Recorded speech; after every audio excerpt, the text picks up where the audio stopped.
Good evening, everyone. Welcome to the Native Edible Plants Academy Spring Series. You are with us again today. We hope. This is our fourth webinar of the season, and we want to remind you that this is a collaboration between Lincoln University, the Missouri Department of Conservation, and the GrowNative program. With me, I have Tina Worth that is going to talk to, we're just going to start briefly talking about some of the things that we want to reflect with you based on our presentations in the previous weeks. And we have Ginger Miller with the Department of Conservation. We understand that not all of you have been watching us or have watched all the webinars. So we want to remind you that these webinars, and this is what we have presented, and will be available as recordings. Today, we are going to talk about recipes. We're going to just hear some inspirations that we have from you, and also some discussion. And as a reminder, we have a symposium at the Anita Gorman Conservation Center this May 23. It's already May, so please be sure you join us if you are near Kansas City. So I just want to be sure, because the three of us have been talking about native edibles. Some of you might be eating these plants for the first time. So we want to be sure that you know your plants before you eat them. And also with any foods that you have to be aware that they might cause some allergies. And for that, we'll be hoping that in the future, we'll be helping you. If you still need help with identification, we plan to follow up with you.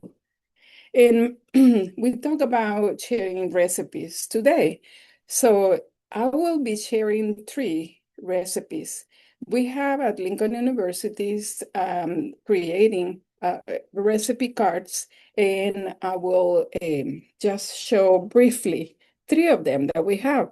We'll have them available during the symposium, and also we can make them available via PDF by email. If you remember, during our second webinar, I talk about white leeks and ramps, and we have created several recipes. This is just one of them, and just to give you ideas what you can use them to flavor recipes like these wild leek oat crackers. They're very tasty, and I just want to show you here how they look when you make them. And again, we're going to be sharing this information with you. And also they will be in the recording. The crackers also can be flavored with dittany, one of the mints that we have covered before. The second plant that I want to remind you that I mentioned during my presentation is Soshan. This is a very important plant and very easy to grow. And for those of you who have seen the recording or the presentation, I show a student, Monet Carey, harvesting the leaves. So you can see what you are collecting to eat. You can eat the whole leaf, but you can just cut the green part of the leaf, and probably that would be easier for recipes like this one, like a soup. And if you remember, we have different name for native plants, but is what we are including the scientific name, so that would help you to identify them or find a source to be sure that you identify the plant properly. This recipe will be also available for you. And we have them at the symposium in hard copies. The third recipe I'm sharing with you is one with mountain mint. And this is how the mountain mint looks like. Many of you, I'm sure, know it. It is a good plant for pollinators that we mentioned before. But what you are using for this recipe that I'm going to share is the leaves. This is a mountain mint chocolate chip cake. It is very amazingly tasty. We have served it during dining while events that we have at Lincoln, and we hoped to, the plan is to share with you at the symposium. So just briefly, what you do, because this is probably the part that you might need to be sure that you know how to do it. You harvest the leaves, you can cut, excuse me, you can use 7 to 8 inch long cuttings from the hairy mountain mint. But if you use dry leaves, as you see on the right side, you have to be sure that you put less. So the truth is that you have to taste yourself. They might be, hairy mountain mint is very strong. You might just need to use less, but it will blend in the cheesecake. And then but this is the part that probably will be different. I'm sure many of you have done or have prepared cheesecakes. So what you do is that you simmer the cream, you simmer the leaves in the cream, just under low temperature, and set it aside for 1 to 3 hours. And strain the leaves when you're done. In the meantime, you also do your crust. In our case, we are recommending chocolate wafers, but you can use anything else you want. And just prepare the crust and then use a springform pan and press it really tightly. Then you can set it aside. In the meantime, you prepare your mix with cream cheese, which as an option, I use quark cheese, which is available in farmers markets. And so you just add your cream, sugar, and the eggs. And I can guarantee you that this cream is really smelling like mint. It's very strong. And I know that Ginger loves it. So I think that everybody would like it too. And just again, for the cheesecake, when you're done with your mix, you fold the chocolate chips into your batter and add just half of it, and then the half you leave it for the end. And this is the end result. That is just, just chocolate, of course, but the mint add this amazing combination. If you like chocolate mint together, this is I'm sure that you are gonna like it. So you bake it for 40 to 50 minutes and store in the refrigerator. And you can serve it with chocolate, with white plum, I'm sorry. And also prepare this same cheesecake can be served with mountain mint tea. And then you have both the same mint used to prepare two recipes. And you also have, can also check the GrowNative website. We have a few recipes there. And with that, I'm going to stop my presentation and we'll talk later about the symposium.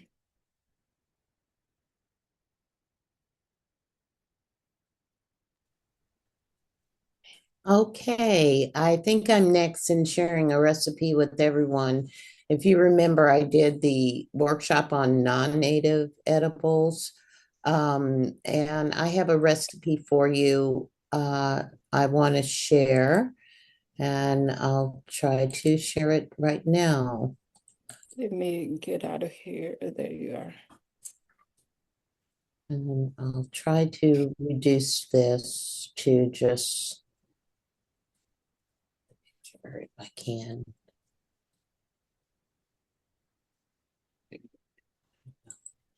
You go to the slideshow.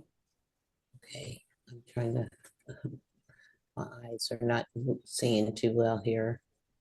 It looks fine, Tina. It's okay? Okay. Yeah. Okay, we talked a little bit about the chickweed, and so I decided to um, put on the same picture I did during the presentation, and it's up and running right now in the spring. It's kind of a spring spreader, and now is the time to maybe go out and harvest it. Uh, the chickweed is really, really good in pesto. So I gave you a pesto recipe that only has a few ingredients. And I'll probably make it. Well, I will make it when everybody who can attend the symposium will be able to test the chickweed as a pesto. And it's basically made the same way a pesto would be made with the basil. Uh, it can also be blended with two types of basils that I have uh, used for pesto, and that's the Thai basil and the common basil. Most people go to the big box stores, or you can start them from seed. Basil is really easy to start from seed when you let it go and turn it into seed at the end of the season. And so you can just plant those seeds over and over again. I kind of like to do that rather than buy the plant over and over again. Um, but it's just a basic recipe where you just blend the chickweed. You can, in your blender or your mixer, whatever you have handy. Most people put it in the food processor. I usually use a food processor rather than a blender, but whatever you have will work. I add fresh garlic to not really purify the greens. I normally throw them all in together and put in the garlic, but I would cut it into maybe 4 sections, depending on how big it is. My preference is pine nuts, but they're pretty pricey. But you can use any nuts that you prefer, pine nuts, pecans.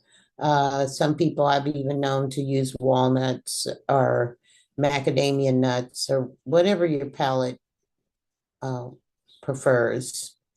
Parmesan cheese grated. Normally, I would get the block cheese, Parmesan cheese, because it tends to be a little bit stronger than the pre-grated in the store. But you can use your own preference and whatever your palate requires or are used to, because everybody palate is different. So, but either one would work. You could use the block cheese or you can use the grated cheese already packaged. Extra virgin olive oil is kind of a little bit of an option as well, because sometimes if I don't have extra virgin, because it's pretty pricey, I normally use, I sometimes use pomace. I buy pomace olive oil in bulk. So I always have several gallon cans of pomace, because I use it for a lot of different things other than cooking.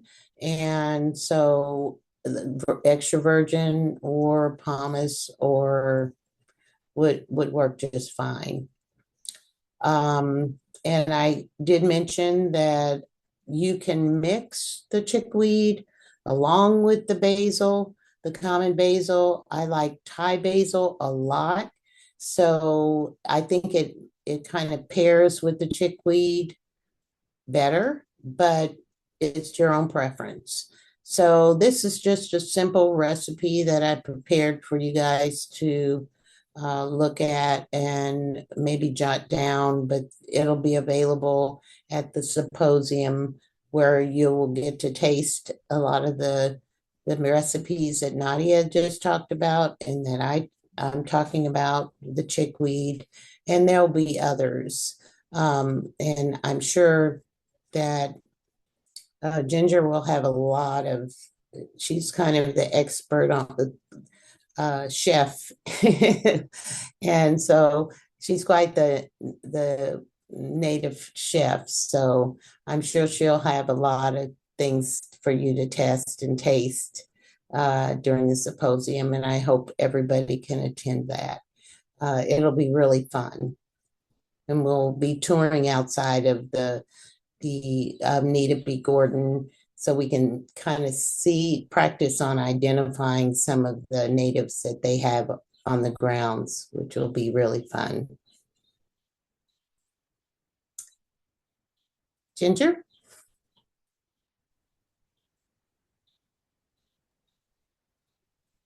All right. Let me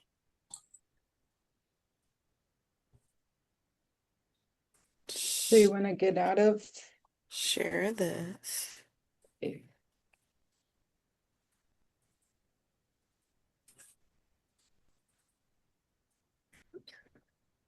Start up here.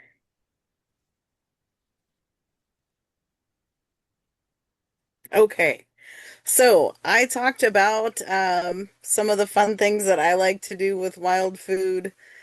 I really enjoy wildflowers, and I also enjoy wild flowers made from some of those flowers. So it's it's just so hard to narrow it down and focus when I put together a wild grocery list of some of the things that you could, plant in your backyard, harvest from your backyard. And there were so many things from the grocery store covered there that we can get um, from different plants. So to me, I wanted to share just a few of my thoughts on wild food. Wild food is abundant. If you live on a prairie, there is a lot of wild food that you can plant in your backyard because a lot of our prairie plants are edible. If you live in a forest, you can put in a forest or a woodland native edibles bed, and a lot of those trees, a whole lot of those trees, a very surprising number of trees have edible parts and delicious edible parts. If you live in a wetland, there are a whole lot of wetland plants that you can add to your wetland area on your land, and it just wherever you are surrounded by snacks. Wild food is tasty. I It was sort of funny. I gave this presentation to one of the master naturalist groups, and they said, "Well, this stuff tastes good. I'm so confused." And I said, "Why are you confused?" And they said, "Well, we thought it was survival food and it would taste terrible." And I said, why would you think I would serve you terrible tasting food? Um, Nature made it so delicious, like just already delicious. So wild food to me is very tasty. It's just getting used to new foods and where I would plug them into recipes and how I would use them and how I would pair them. Like orange, we're all familiar with orange flavor. Orange pairs extremely well with elderberry. I mean, they were just, it's like they were made to work together. So getting some of those combos and just being playful with your food, I think is so fun. Wild food is nutritious, like we talked about before.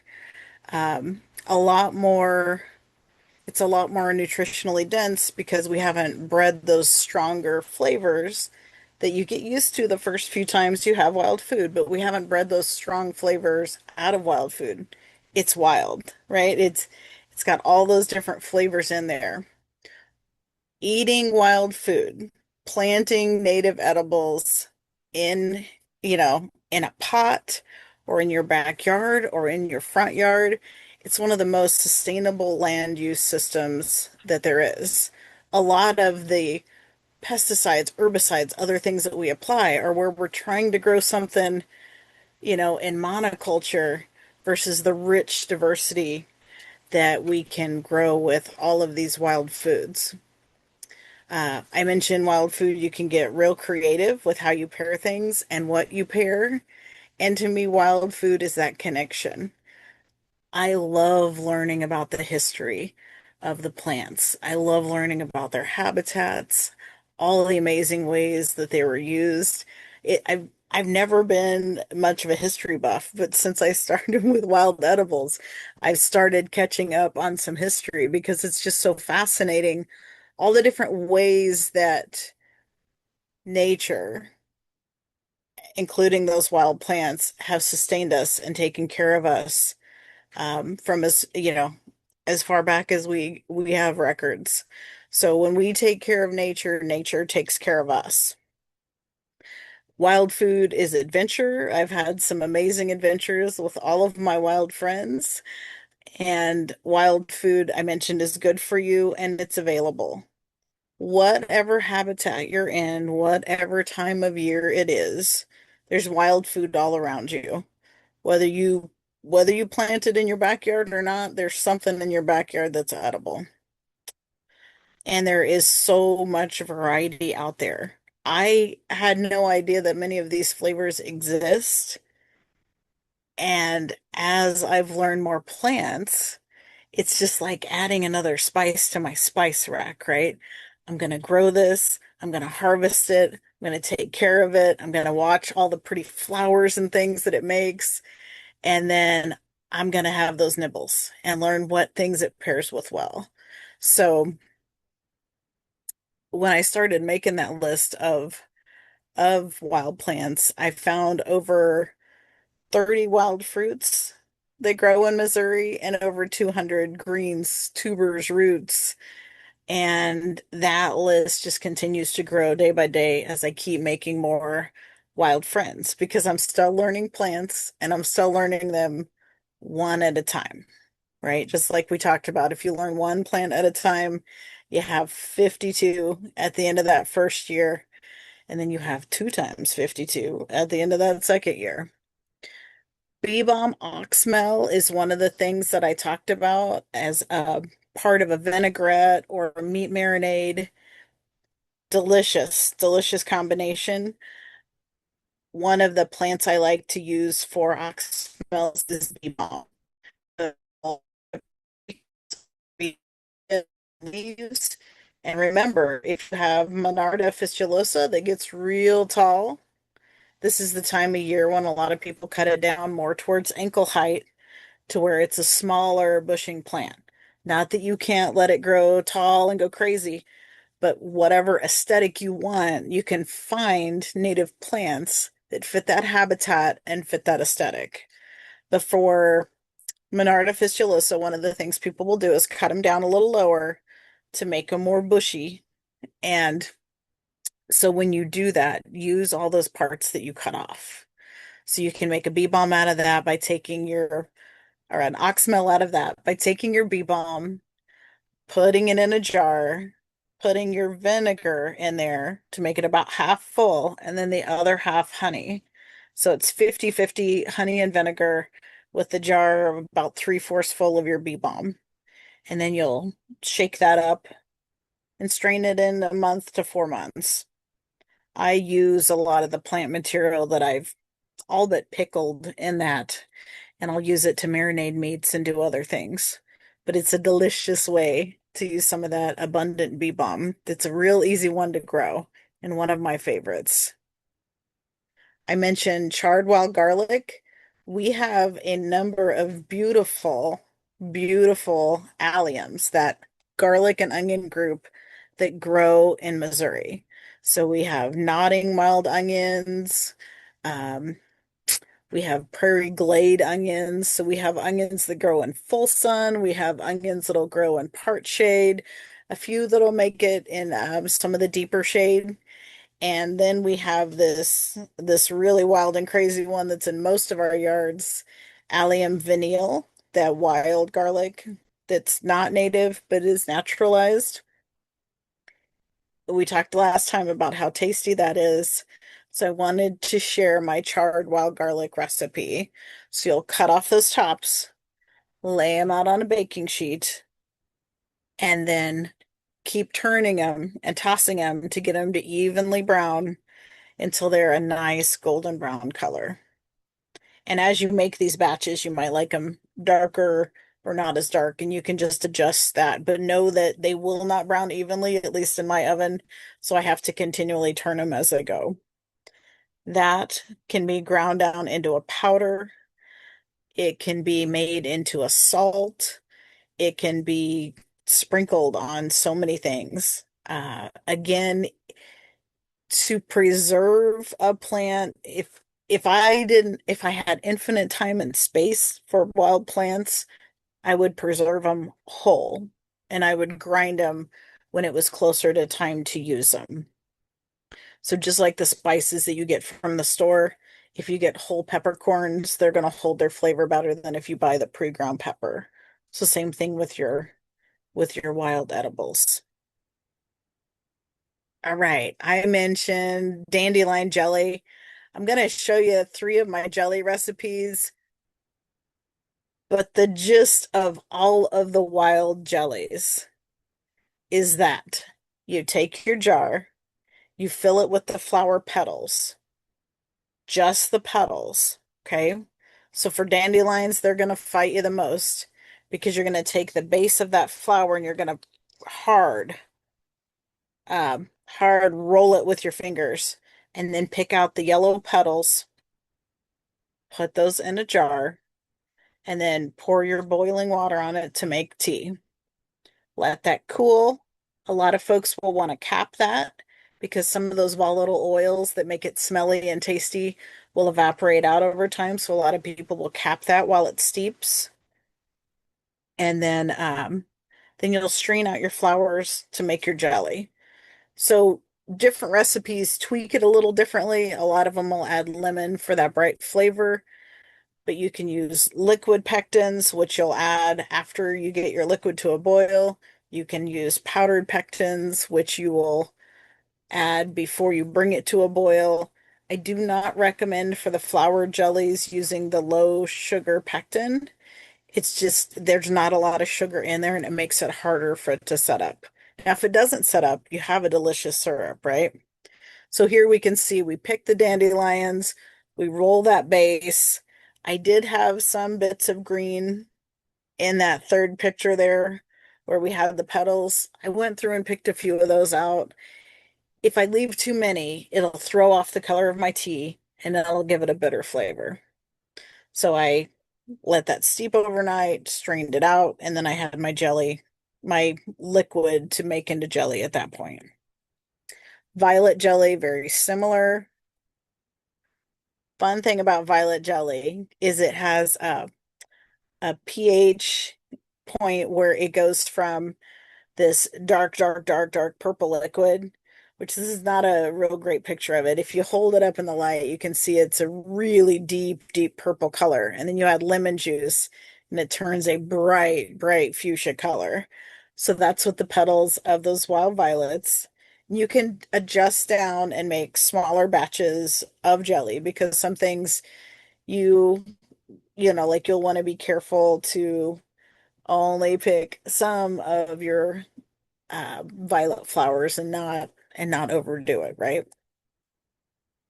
Red buds. Red buds are a little past, but that's another one that's really fun to make into jelly. On the MDC website, we have a red bud jelly recipe, and on our Facebook site, we have videos of making red bud jelly. So we have a lot of recipes and ideas up there if that's something that is of interest to you. But it's a pretty jelly to make.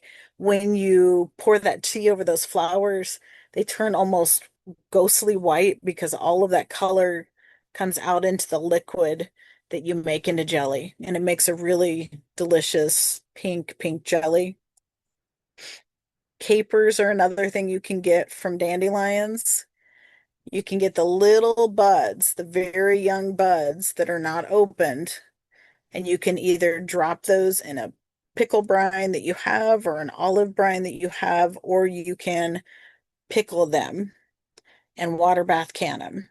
So those little capers taste very similar to the capers you get from the store. You just want to use the very young buds so you don't have a blooming tea effect happening in your mouth when you crunch into them. You want them small and crunchy. But capers are another fun thing to make, and we'll include those recipes when we see you in May. All right. Twigs, sassafras and spicebush, bay laurel family. So they're cousins. They're delicious. You can dry those sassafras leaves to make your filet powder, and that's that bright green at the upper left on your screen. You can also steep those small twigs of spicebush, and you see that on the upper right. Steep those overnight in your crock pot on low or on high if you want, and then pour that off over a black tea bag. Add some honey and sugar and make the best chai lattes there are. These two plants just have delicious, amazing flavors. Now, sassafras is a little tricky to transplant, so that one is less commonly available, but spice bush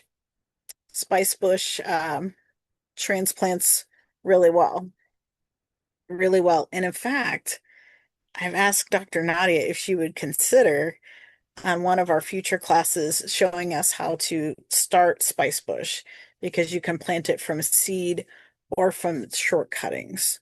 So hopefully we can talk her into sharing her secrets in a future class.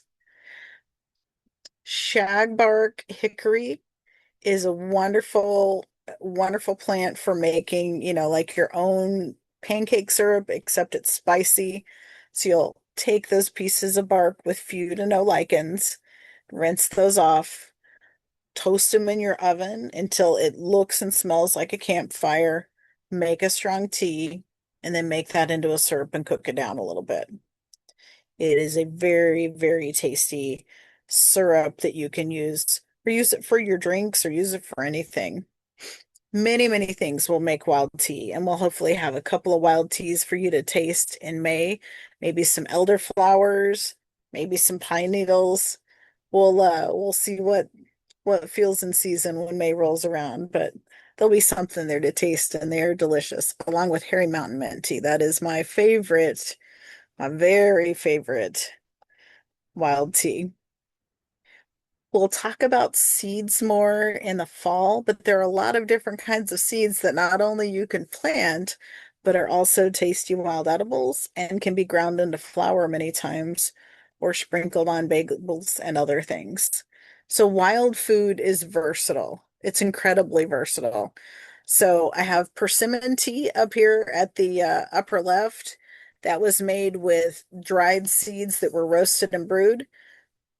I've also made coffee out of persimmon seeds where you dark roast them, and it's really a nice coffee smell and flavor with like a florally persimmon taste to it. We have lamb's quarter, thistle choke, and lotus root dip. We have a chocolate bundt cake with pawpaw filling and a spice bush berry frosting. Persimmon cheesecake, we used honey locust powder to give it kind of a chocolatey sweet flavor, along with some pecans and pine nuts for the crust. And then a lot of these things are just fun to, like add a little dash to your coffee or your regular tea. So I've made little sugar cubes out of things like spice bush and passion flower. But it really is endless with wild food on all of the really fun things that you can make. So,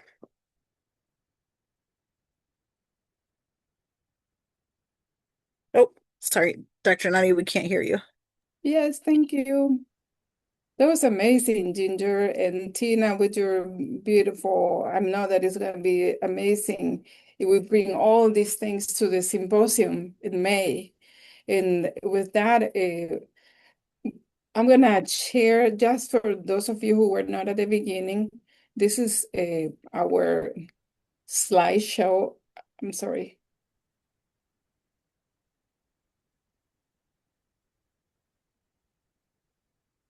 I will share it at the end, the symposium flyer, and I will share it with everyone in the email. But we were, the three of us were thinking about how can we hear from you?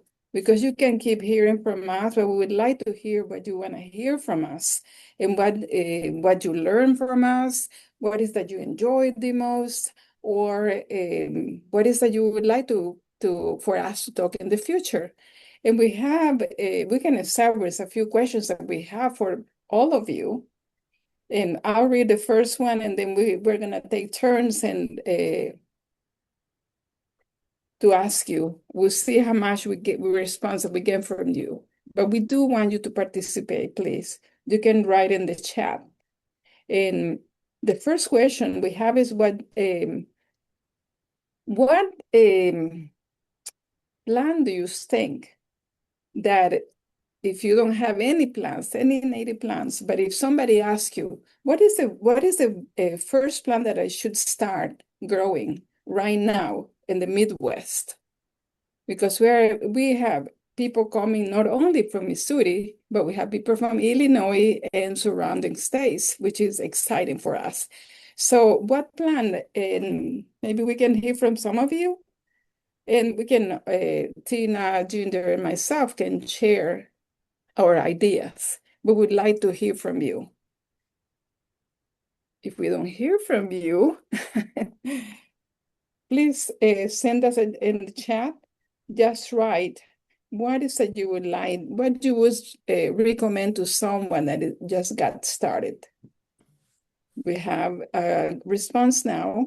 I don't know if you guys can see it, but it's Cindy Squire is recommending mountain mint. And I know Ginger would agree. And I would agree. We agree. and all the mints.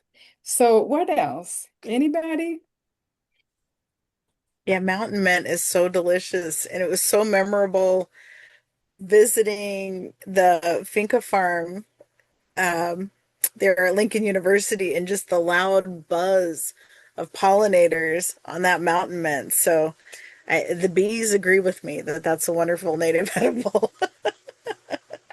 Yeah, I think that we all agree with you. It's amazing to see them. And I know that you are getting ready to do something besides tea. We are gonna make the chocolate chip cheesecake, but we'll do tea. But I know that you have something else in mind, and with plants from our finca eco farm. Yes, I am drawing We're some losing. of the, oh, Can you repeat? oh yes, I'm drying some of the mountain mint right now to make into little minty lip balms. So just like you would infuse mint in to make, like your chapsticks and lip balms, I'm using the wild mountain mint because I enjoy it so much. Yeah, and I don't know if Tina and Ginger can see, Um, so I will read some of the responses also. I can see him, Nadia. I just want to comment on the hairy mountain mint as well because it is so unassuming. It has beautiful flowers and pretty silvery leaves, and it almost resemble the silvery ornamentals that you would put in your regular flower bed. So don't hesitate to put in your regular flower bed. It does spread quite a bit. So just give it enough room and it'll keep going and going and going. It's hard to kill. But one thing that is good to mention, because always people, when they hear mint, they assume that it's like peppermint, Yeah, spearmint, very, and, yeah, and they're not. They are you can yeah, control them. yeah, yeah. And there is a comment. Because uh, they stand upright and not on the ground. So it mhm. doesn't, unlike mint, it doesn't have those runners. So it'll spread, but not like the runners exactly. Not like those. Yeah. We have some more comments. Um, Um, One is my first two plants were hairy mountain mint and Soshan. So that is great to hear. Um, in another comment, I'm a master gardener in Oklahoma and I own a tree service. I always say red bud would be one that you should plant this time of the year. Yeah, and she is referring to the jelly that Ginger just show us. I can continue, or if Oh, can you see the chat? Go ahead and I can see read the it, next one. Nadia. One of the questions I don't want to miss is I had not heard of spice bush. I would like to try it. Now, I want to say, Nadia, does it need a male and a female to Yeah, it is. so Yeah, people need to it's be a aware that with that spice bush, it needs a male and a female in order for it to produce berries. But go ahead, Nadia, you're the expert. no, and I know that we're all getting Ginger. You might be getting other responses. So if you see something, it's different. It's not the same person that you are getting the messages from. They're different. The way that we are all set up. But with spice bush, yes, you need a male and a male and female plant. And one way to do it, when Ginger was talking about, is that we can grow it from cuttings. So that is the best way to assure that your plant is going to be the female. Otherwise, there's no way that you can tell.